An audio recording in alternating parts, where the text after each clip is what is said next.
पार्वती का उग्र होना संसार के लिए उचित नहीं है। उन्हें रोकिए। यदि वो महादेव के कहे को अनसुना कर दे तो आप ही उन्हें समझाइए प्रिय। अब समझने की आवश्यकता देवताओं को है स्वामी, जिनकी दृष्टि में पार्वती पुत्र का कोई महत्व नहीं था। इस संहार लीला में मैं भी देवी पार्वती के साथ हूँ।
रौद्र रूप से और उनसे उत्पन्न इन महाविद्याओं से कोई सुरक्षित नहीं।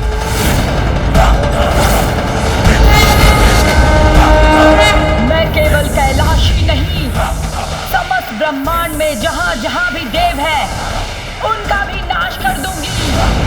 संहार करूंगी मैं, संहार।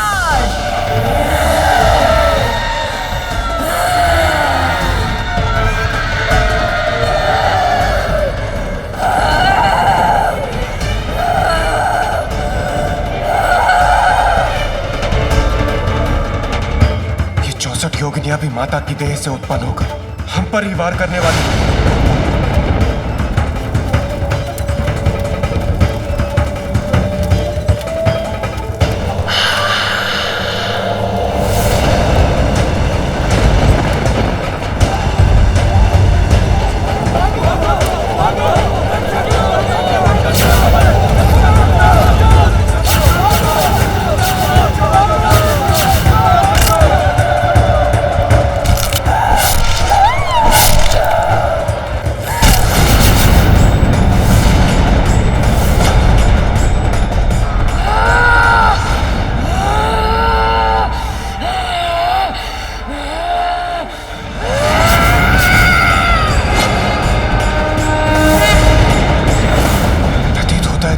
माता से उत्पन्न ये 64 योगिनियां और 10 महाविद्या अब हम देवताओं का विनाश करने के लिए ही हमारी ओर बढ़ रही हैं। अवश्य दंड दूंगी मैं तुम सभी को तुम्हारे इस कृत्य के लिए। मेरा भीषणकारी क्रोध सभी देवताओं का अस्तित्व मिटा देगा।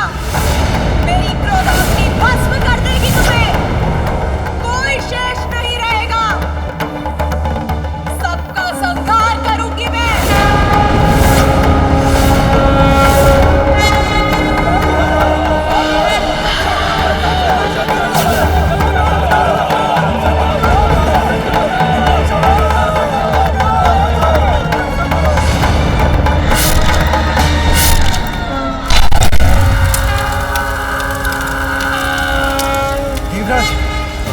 से हम देवताओं की रक्षा का कुछ उपाय कीजिए।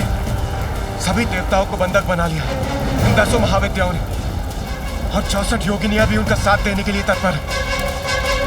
मुझे ज्ञात नहीं अब कैसा विनाश होगा। के समान है माता आदि शक्ति का रोष। जब तक शांत है तब तक ये अपनी संहारक शक्ति को अपने भीतर समाये रखता है और हाँ, जब फटता है तो चारों दिशाओं में संहार करता है। कहाँ जाने का प्रयास कर रहे थे? देवी दुर्गा का स्पष्ट आदेश है, आज कोई भी देवता यहाँ से जीवित नहीं जा सकता।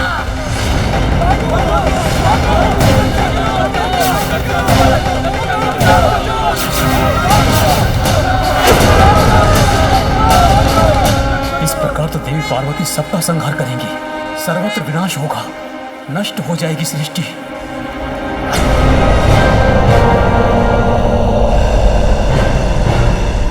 अब सभी देवगण फैल जाइए, एक दूसरे से दूर रहिए और अपनी रक्षा के लिए अपने अस्त्रों का प्रयोग कीजिए।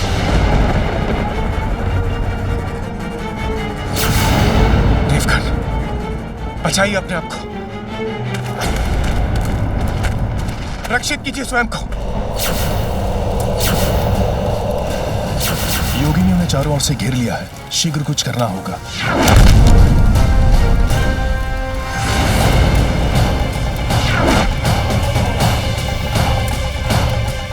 आश्चर्य, मेरे प्रहार का इन पर कोई प्रभाव नहीं हो रहा।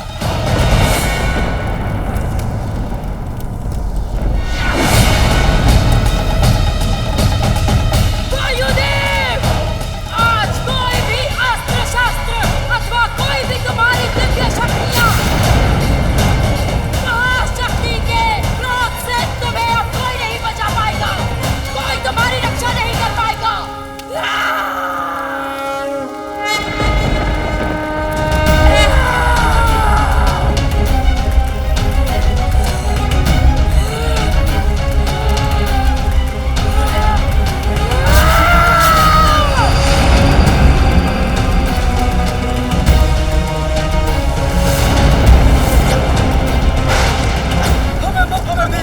हमें और भी दीजिए, छोड़ दीजिए हमें।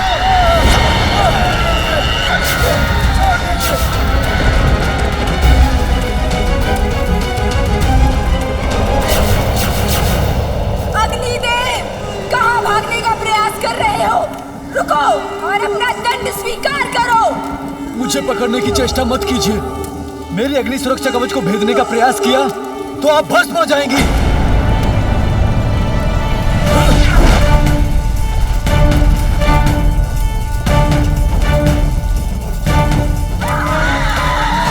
ये किसकी गर्जना है?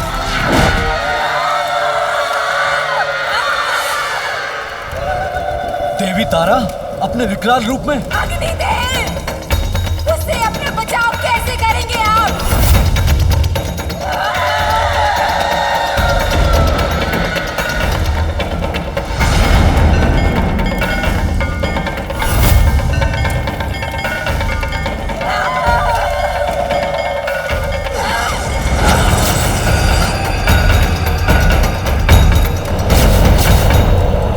पार्वती का दुख उनका रोष बन रहा है, किंतु अभी उन्हें रोकना संभव नहीं।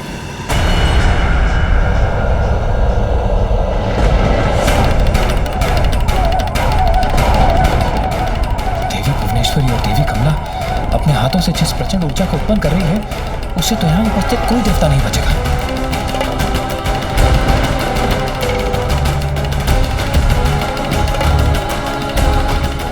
जल में परिवर्तित हो जाऊं तो इन महाविद्याओं की ऊर्जा को सहज ही भेज सकूंगा। जल रूप में कोई मुझे कैसे भस्म कर सकता है?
जाने देंगी। देवी धूमवती वृद्धा होने के कारण दुर्बल प्रतीत होती है। यदि मैं तीव्र गति से भाग गया तो ये मुझे कदापि नहीं पकड़ सकेंगी। ठहरो यमराज, कहाँ जा रहे हो? मुझे शक्तिहीन समझने की भूल मत करो। यमराज, अब जाओ, देवी दुर्गा के उदर में जाके समा जाओ।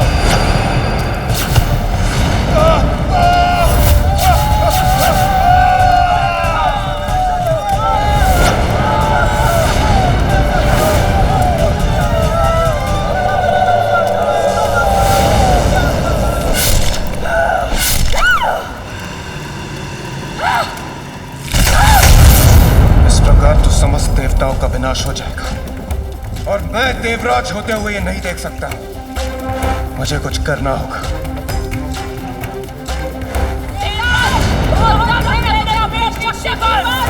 आज देवताओं के साथ तुम्हारा अहंकार भी मिट जाएगा।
इंद्रदेव की रक्षा तो अति आवश्यक है।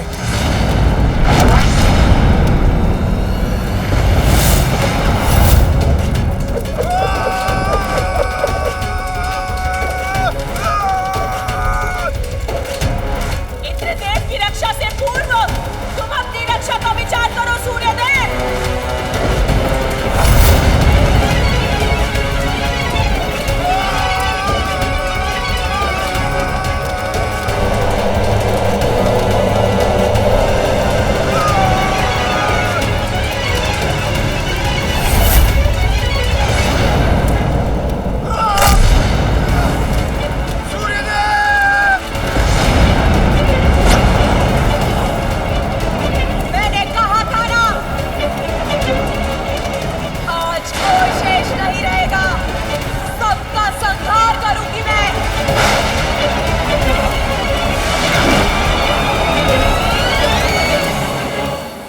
महादेव, अब तो आप ही देवी पार्वती के इस उग्र रूप को शांत कर सृष्टि को संकट से उबारने में समर्थ हैं।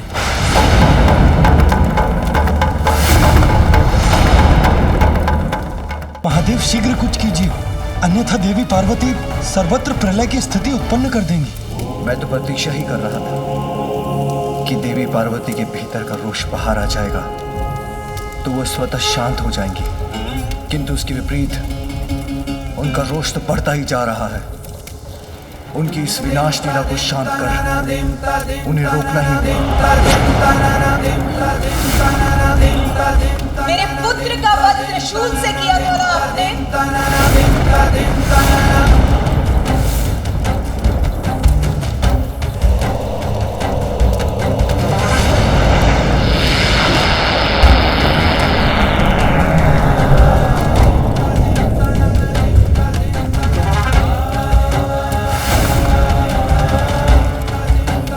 पार्वती, यदि संहार करने से ही तुम्हारा क्रोध शांत होता है तो लो मैं प्रस्तुत हूँ, तुम्हारा दोषी। मुझे निगल कर मेरा संहार करो देवी।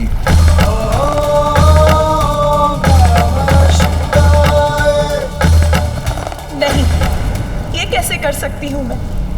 मुझे अपने रोष से मुक्त होना ही होगा। पार्वती, वो तुम्हारा ही नहीं मेरा भी पुत्र था। हाँ, ये सत्य है पार्वती कि मेरे हाथ बहुत बड़ा अनर्थ हो गया है। पिता के हाथ तो पुत्र का हाथ थामकर उसे संसार में चलना सिखाते हैं, उसका मार्गदर्शन करते हैं, और यहाँ मेरे ही हाथों मेरे पुत्र का वध हो गया। किंतु मैं करता भी क्या, उसने विवश कर दिया था मुझे। उमा, मैंने तो पहचाना उसे, किंतु वास्तविकता तो यह है कि अविद्या के कारण वो मुझे, अपने पिता को नहीं पहचान सका, नहीं जान सका कि 84 लाख योनियों के समस्त जीवों का पिता मैं ही हूं। सबके भीतर और बाहर सर्वत्र विराजमान हूं। अज्ञानतावश कुछ भी समझाने का अवसर नहीं दिया उसने।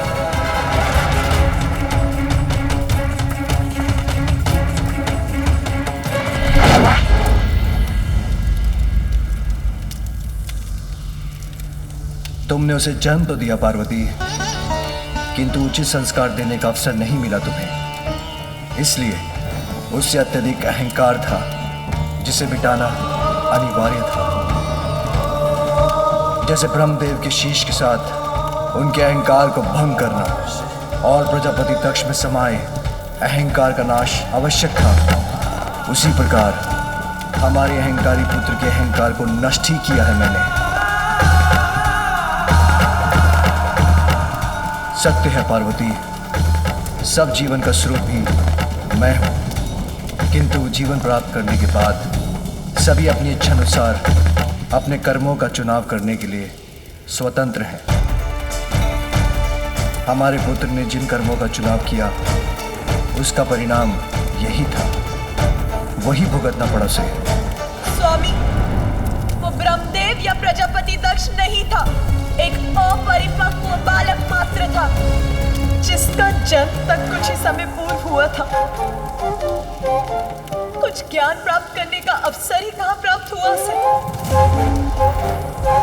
अपनी माँ के आदेश का पालन कर रहा था वो, उसके लिए आपने उसका वध कर दिया। ये निर्णय आपका मुझे स्वीकार नहीं है स्वामी। मुझे मेरा पुत्र वापस चाहिए, तभी मैं स्वयं को शांत कर पाऊंगी। यदि आप चाहें तो यह अवश्य संभव होगा, क्योंकि आप ही समस्त जीवन के नियंत्रक हैं। तो हे महादेव, हे देवादिदेव, मुझे मेरा पुत्र लौटा दीजिए, अन्यथा मेरे क्रोध का परिणाम सहने के लिए तैयार हो जाइए।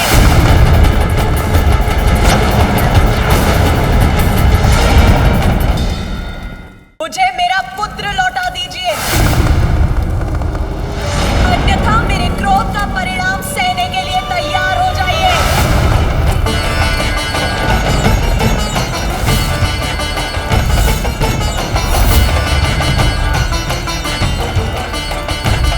अपने पुत्र से वंचित होकर मैं जीवित नहीं रह सकती। मुझे मेरा पुत्र चाहिए। जीवित करिए मेरे पुत्र को, सर्वत्र व्याप्त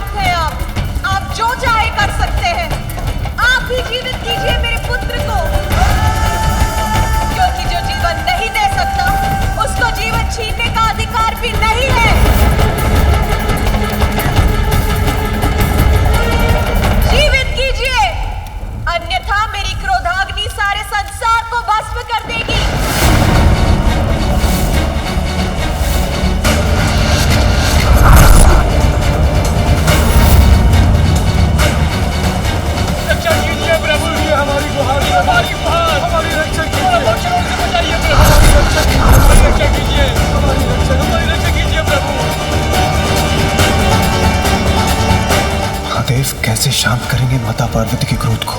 कहीं कहीं इस बार मैं उनका लक्ष्य न बन जाऊं। शांत हो जाओ देवी पार्वती, तुम्हें तुम्हारा पुत्र अवश्य प्राप्त होगा।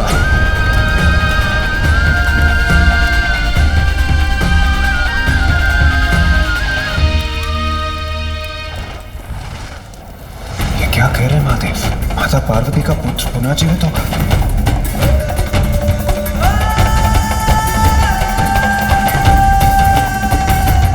शांत हो जाओ देवी पार्वती, तुम्हें तुम्हारा पुत्र अवश्य प्राप्त होगा।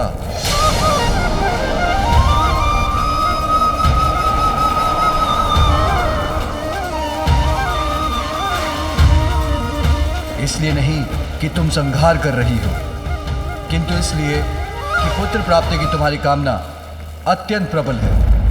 क्योंकि तुमसे पूछे बिना मैंने देवताओं को वरदान दिया था, क्योंकि पुत्र प्राप्ति के लिए तुमने इतना कठोर व्रत कर श्री हरि से सुंदर पुत्र पाने का वरदान प्राप्त किया था। इन सब कारणों से मैं तुम्हें तुम्हारा पुत्र अवश्य दूंगा। ऐसा पुत्र जो असाधारण होगा, दिव्य होगा, सबसे भिन्न और अहंकार रहित होगा। मेरे वचन व्यर्थ नहीं होंगे पार्वती, इसलिए अब शांत हो जाओ महेश्वरी।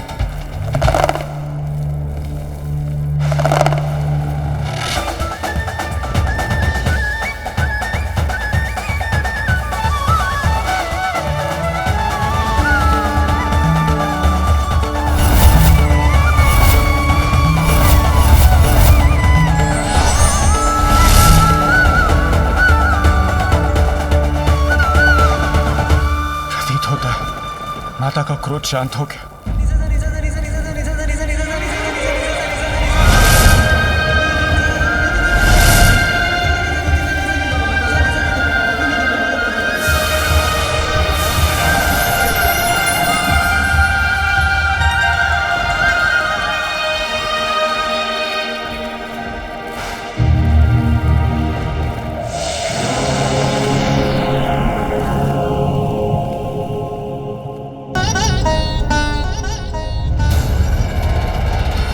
उमा, देवी पार्वती, अपने आप को संभालिए।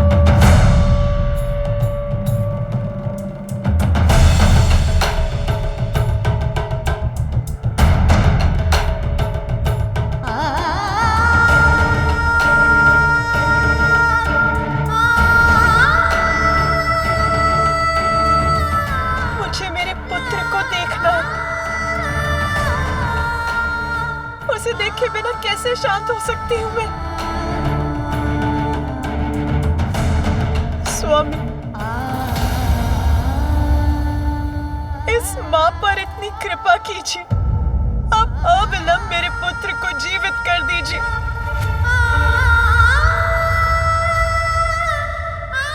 अभी तो मैंने उसका अन्नप्राशन भी नहीं किया। मुझे उस पर अपनी स्नेह वर्षा करनी है, उसे अपने हाथों से खिलाना है, दुलारना है, उस पर अपनी ममता उड़ेलनी है। मैं आपसे विनती करती हूँ प्रभु, आप अपना वचन पूर्ण कीजिए, जीवित कर दीजिए मेरे पुत्र को,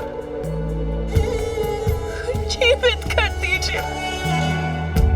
देवी, इसमें महादेव का कोई दोष नहीं, ये सब मेरे ही कारण हुआ है।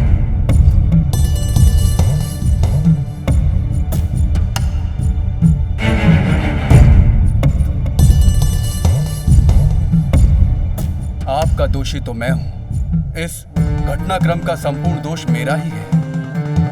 कैसे महर्षि कश्यप? इस सब से आपका क्या संबंध है? संबंध है माता, इसका मेरे श्राप से ही गूढ़ संबंध है। बहुत समय पूर्व महादेव के दो परम भक्त थे, माली और सुमाली, और महादेव ने उन्हें अभयदान दिया था। वत्स, मैं तुम दोनों की भक्ति और तप से अत्यंत प्रसन्न हूँ, और तुम्हें अभय दान देता हूँ। दिगंबराय तस्मै नकाराय नमः शिवाय। इसके पश्चात एक बार माली और सोमाली का सूर्यदेव के साथ युद्ध हुआ, जिस युद्ध में सूर्यदेव उनका वध करने के लिए तैयार हो गए।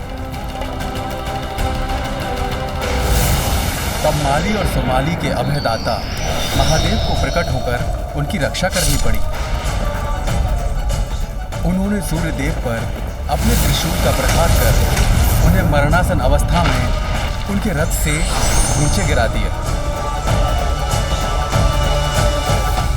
तभी मैं सूर्य का पिता वहां पहुंच गया और मैंने अपने पुत्र सूर्य की देह को दीन अवस्था में पृथ्वी पर गिरा हुआ देखा और तब रोष और संताप से प्रभावित होकर मैंने महादेव को एक अत्यंत अनिष्टकारी श्राप दिया कि जिस प्रकार आज आपके कारण मेरे समक्ष मेरा पुत्र मरणासन अवस्था में गिरा पड़ा है, उसी प्रकार आप स्वयं अपने पुत्र को अपने त्रिशूल से आहत करेंगे महादेव। उस समय मेरे पुत्र की मृत्यु तो नहीं होने दी महादेव आपने, किंतु मैं तो श्राप दे चुका था।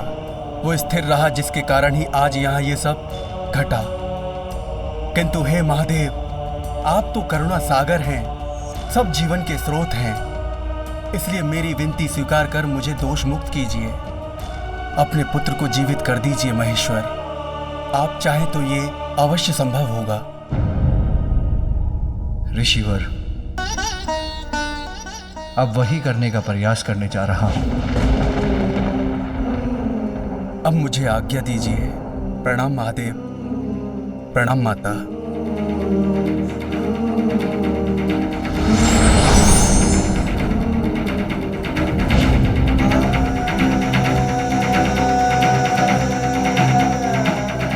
देवगण, मेरे पुत्र इस बालक के पार्थिव शरीर को मानसरोवर के पावन जल से धोकर वहां उस गुफा के भीतर रख दीजिए।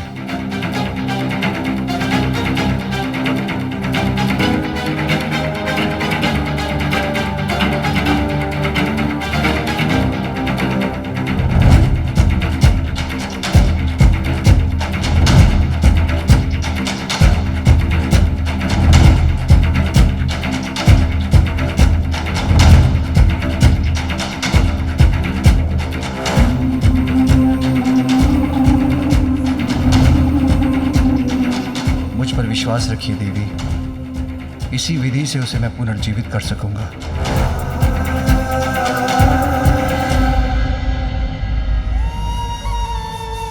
क्या हुआ माँ? आपके मुख पर ये चिंता कैसी? मुझे बताइए माँ, अपनी चिंता का कारण। इस संसार में मैं आपकी सभी चिंताओं को हरने ही तो आया हूँ। माँ का आंचल ही मेरा संपूर्ण संसार है।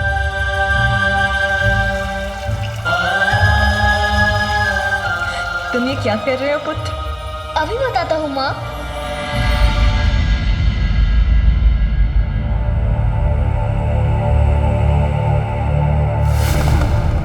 नहीं, अब और नहीं सह सकूंगी मैं। मेरे पुत्र को पुनर्जीवित कीजिए नाथ।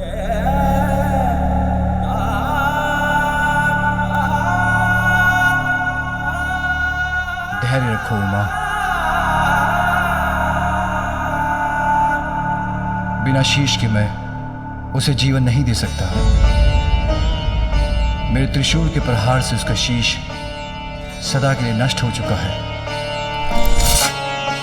किंतु उसका भी उपाय है। उसका धड़ किसी और शीश से जोड़ना होगा।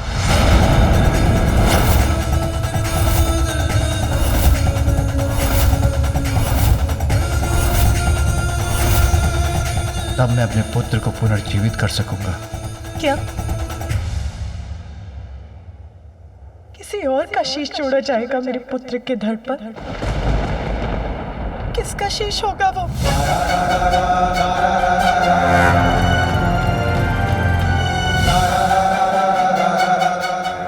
उत्तर दीजिए, किसका शीश दिया जाएगा मेरे पुत्र को?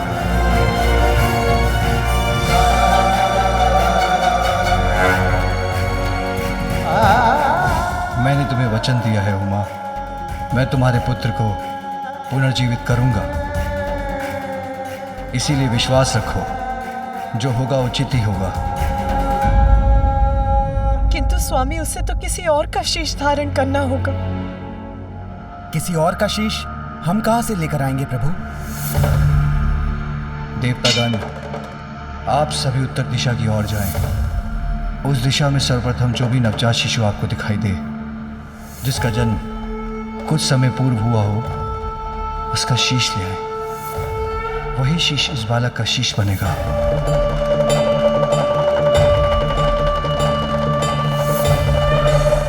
और ये कार्य करते समय 2 बातों का अवश्य ध्यान रखिएगा। उसी नवजात शिशु का शीश लेकर आएं जो दक्षिण दिशा की ओर मुख कर लेटा हो, और ये कार्य दोपहर की अवधि में पूर्ण हो जाना चाहिए।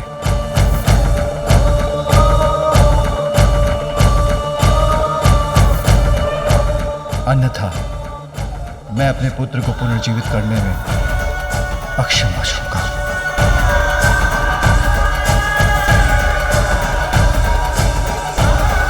यदि दोपहर के भीतर कोई शीश नहीं मिला तो माता पार्वती का क्रोध पुनः जागृत हो जाएगा। मुझे तो यही चिंता सता रही है, किंतु इसे इनके समक्ष कैसे व्यक्त करूं?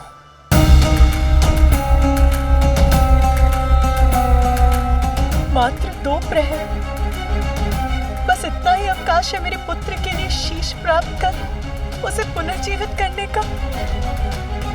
हम प्रयास तो कर सकते हैं इंद्रदेव, पर 2 प्रहर तो बहुत छोटी अवधि है। सूर्यदेव, ये महादेव की आज्ञा है। हमें उन पर विश्वास कर अति शीघ्र अपनी यात्रा प्रारंभ करनी चाहिए और अविलंब उत्तर दिशा की ओर प्रस्थान करना चाहिए। रुकिए इंद्रदेव,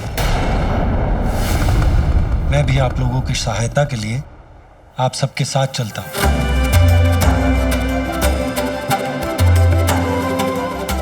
आप निश्चिंत रहिए देवी पार्वती। जिस प्रकार मैंने महादेव को गजासुर के उदर से मुक्त कराने का वचन निभाया था, उसी प्रकार मैं और समस्त देवगण अपने प्रयास से आपको निराश नहीं करेंगे।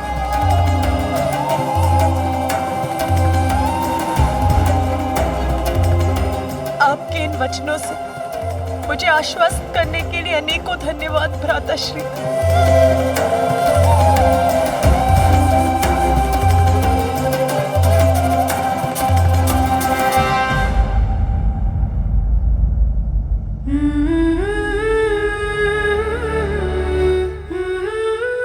मेरा पुत्र पुनर्जीवित हो जाए, इतनी ही इच्छा है मेरी। मुझ पर विश्वास रखो उमा।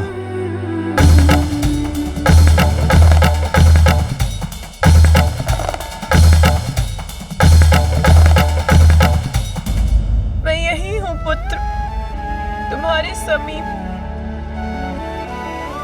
तुम्हारी प्रतीक्षा कर रही हूँ। उसी प्रकार जैसे तुम द्वार के बाहर मेरी प्रतीक्षा कर रहे थे। तुम्हें छोड़कर कहीं नहीं जाऊंगी, यही हूं और यही रहूंगी। बस अब तुम शीघ्र आ जाओ पुत्र, शीघ्र आ जाओ।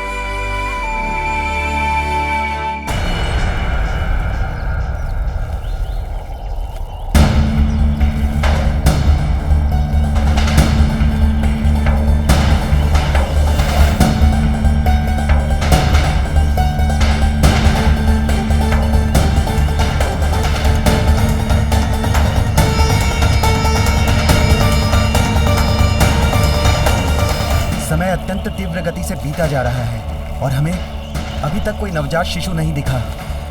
यहाँ तो दूर दूर तक इस सघन वन के सिवाय कुछ दिखाई नहीं देता है। जीवन का कोई चिन्ह तक नहीं है। हे श्री हरि, इस प्रकार हम उत्तर दिशा की ओर बढ़ते रहे तो हम घने वन में प्रविष्ट हो जाएंगे। इस वन में नवजात शिशु कहाँ मिलेगा? देवगण, दिशाओं में सर्वोत्तम दिशा है उत्तर दिशा। जीवन का सार छिपा है इसमें। जीवन की समस्त सकारात्मक ऊर्जाओं का स्रोत उत्तर दिशा में ही स्थित है।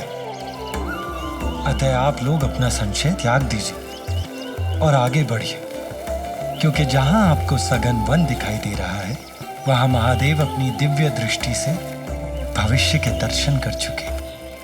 देवी पार्वती और महादेव के जीवन में नवीन अध्याय के आरंभ का स्रोत अवश्य ही हमें इस उत्तर दिशा से प्राप्त होगा। किंतु श्री हरि, हम अपने स्वार्थ के लिए किसी नवजात शिशु के प्राण हर लेंगे, ये कहाँ उचित है? अग्निदेव, महादेव सर्वज्ञ है, उनकी दृष्टि से कुछ नहीं छिपता, सब कुछ ज्ञात है उन्हें।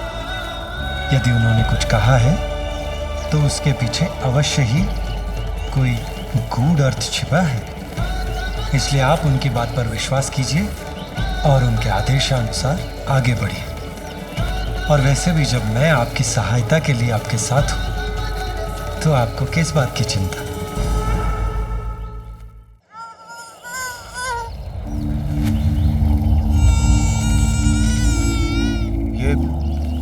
ये शिशु क्रंदन का स्वर उस ओर से आ रहा है, हमें शीघ्र उस ओर चलना चाहिए।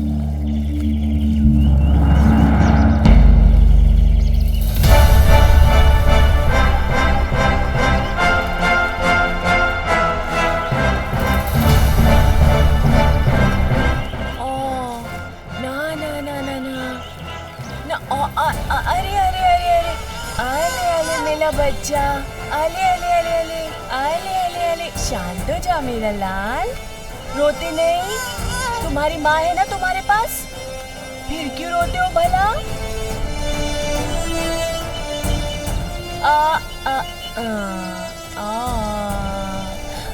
चुप हो जा, चुप हो जा।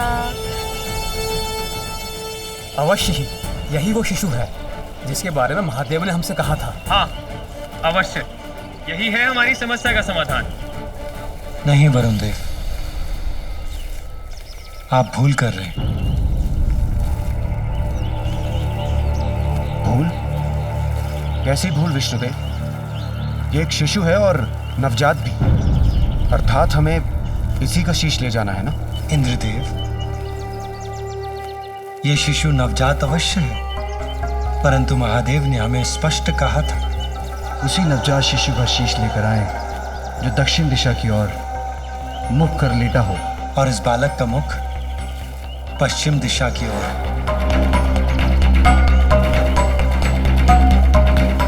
अतः इसका शीश देवी पार्वती के पुत्र के लिए उपयुक्त नहीं है। महादेव ने हमें अवश्य भेजा है, किंतु अपने हृदय में उत्पन्न संशय को मिटा नहीं पा रहा हूं मैं।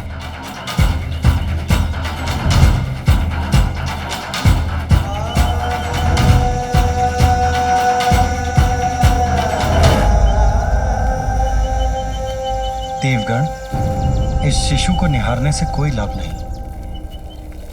एक प्रहर बीत चुका है, हमें शीघ्रता कर दूसरा शिशु ढूंढना होगा।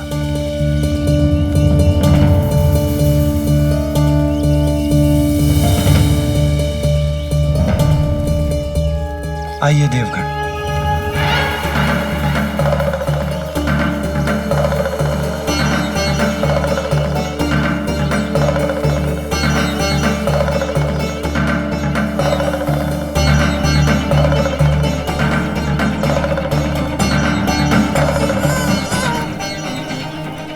यहाँ कोई है, अवश्य है। संभव है यही वो शिशु है जिसका शीश हम ढूंढ रहे हैं।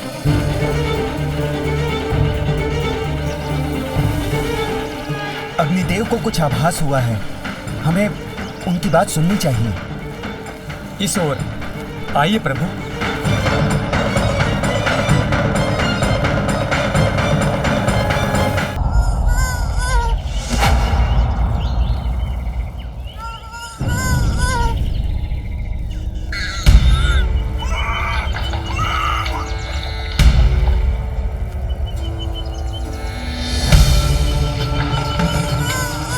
विष्णुदेव, देखिए ये यक्षिणी और उसका शिशु,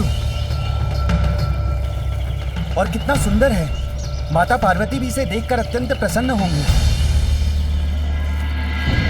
आप सभी उत्तर दिशा की ओर जाएं।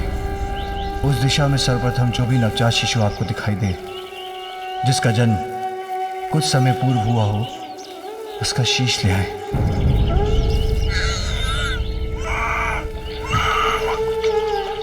आप लोग पुनः भूल कर रहे हैं देवगण। महादेव ने स्पष्ट कहा था कि हमें किसी नवजात शिशु का शीश ढूंढना है, किंतु ये यक्ष शिशु नवजात नहीं है।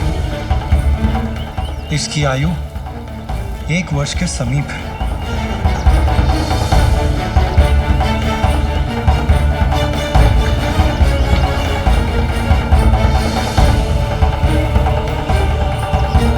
धीरज रखिए देवगण, हमारे पास अभी भी कुछ समय शेष है।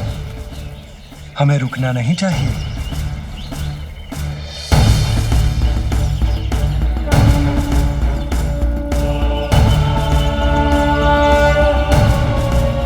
आइए देवगण, आगे बढ़ते हैं।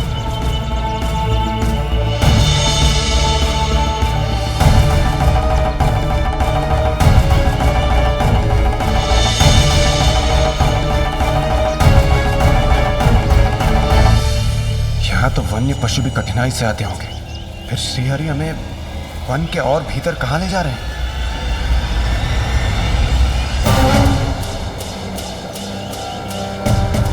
प्रभु श्रीहरि के साथ होते हुए भी मन में शंका उत्पन्न हो रही है।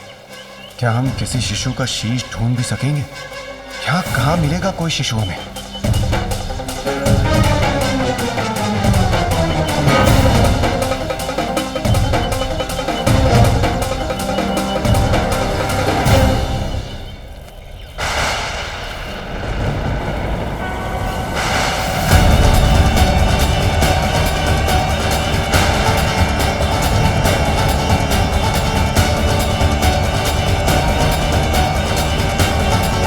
प्रतीत होता है हम सबकी खोज पूर्ण हुई।